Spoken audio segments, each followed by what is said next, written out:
Barbara Bush, probably best known as one of the Bush twins, never expected to become a social entrepreneur in global health. I did want to be an architect. That's what I always wanted to be when I was younger. But a trip to Uganda with her First Lady mom and President Dad ignited her passions. And that was the first time in my life that I really saw how just access to medicine can completely change someone's future and their life. And I remember being in Uganda and people, literally thousands of people were lining up on the street to get free antiretrovirals to make sure that they had the medicine that they needed if they were HIV positive to live a normal life. I came back to school and I just wasn't interested in architecture anymore. I was so interested in access to healthcare. I saw you had written something about seeing a young girl that you thought she was 3 and then learned she's much older. Her mother had just dressed her up in the nicest clothes that they had and brought her there, and she was lying down, and I had just thought she was lying down because she was so young.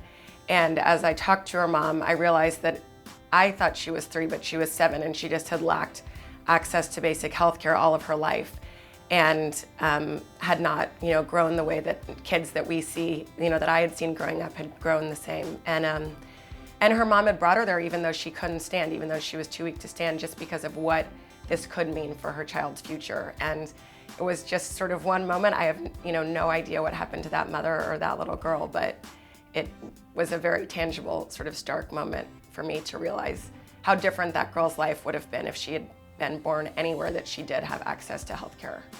A brainstorming weekend at Sister Jenna's house 4 years ago led to the creation of Global Health Corps. Its mission? Sending college grads on year-long fellowships around the world, hoping they'll make global health a career. As we met with people, our business plan changed a lot, but we also realized that there wasn't a program like this and that there was a real need to invest in a new generation of leaders in global health and also take advantage of the fact that so many young people are interested and passionate about making change in global health. And so it's a huge opportunity to engage them to make that change. So when you call up mom and dad and you say, hey mom, hey dad, I'm quitting my job and I'm starting a nonprofit, do they say, whoa, Barbara, not so fast? They were very, they were like, go for it. I think I really honestly we had no intention of starting a nonprofit, but we started getting so excited. There was a ton of momentum once we were meeting with people that were also getting excited about this topic. And it seemed like if I didn't quit my job and if we didn't start working on Global Health Corps, then, we'd always think, what if we had created this? And it would be a what if forever. And so it was very worth it.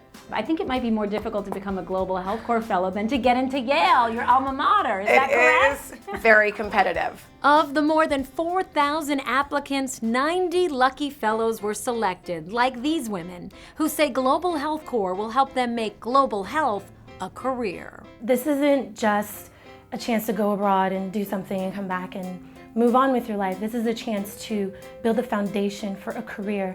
And I think that's the difference between having a job and doing something you're passionate about. I want to go to medical school. Once I've gained all the experience in the world and I'm confident in my skills, I'd like to go back to Guatemala and help build up a healthcare system that can sustain people into the future.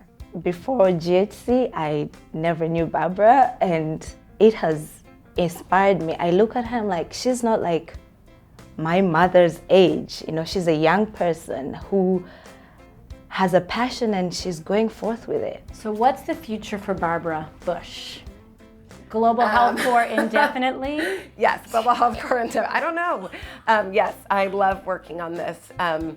And I couldn't be more challenged by what we're working on and excited at the same time to keep growing and thinking about how we can change our model to be more effective and engage new fellows and new partners and new sort of non-traditional actors in global health to create more solutions. I can't help but think, could you be a future Secretary of Health and Human Services in a presidential administration? Probably not. Why? You'd have all the skill set, right? I love working what I'm working on, and I think there's a lot of different ways to serve, and I have chosen through the nonprofit field. Wait, why am I even stopping at a cabinet position? What about president? That is not what I'm looking for. No. At all? No presidential aspirations for you? No.